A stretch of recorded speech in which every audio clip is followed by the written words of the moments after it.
Hello, my name is Carrie-Anne Ings and this is SatTV Technology Update.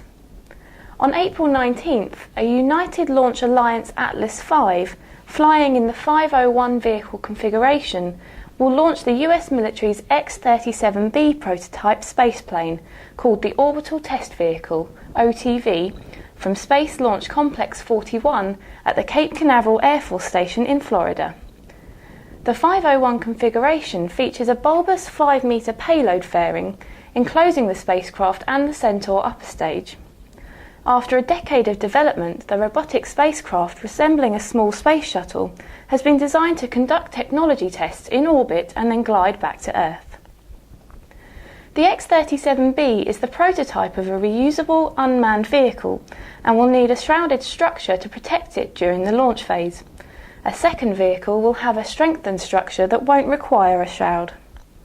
The mission will test the vehicle's navigation, guidance and control systems, as well as the autonomous re-entry and landing sequence. The spacecraft will allow government scientists to transport advanced technology into orbit, test its capability, and then return the payloads to Earth to check the results. The vehicle itself is about 29 feet long, with a 15-foot wingspan and weighs over 5 tons at liftoff. The OTV is about a quarter the size of a space shuttle. It can return from orbit and land on its own, including lining up the runway and putting down its own landing gear. The vehicle will land at either Vandenberg or Edwards Air Force bases in California. Rather than build unproven components into a high-cost satellite with multiple layers of redundancy to make sure they work, the OTV will enable components to be put into space to see how they respond to the environment and make sure they work in the way they were designed. The OTV will test key embedded technologies and flight experiments in relevant environments of ascent, on-orbit, re-entry and landing phases of flight.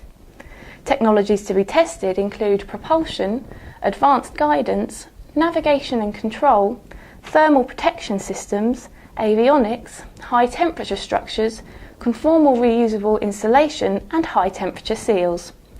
In addition, the orbital vehicle will demonstrate autonomous orbital flight, re-entry and landing. The vehicle is being designed so that it will be capable of orbital operations for periods of up to 9 months.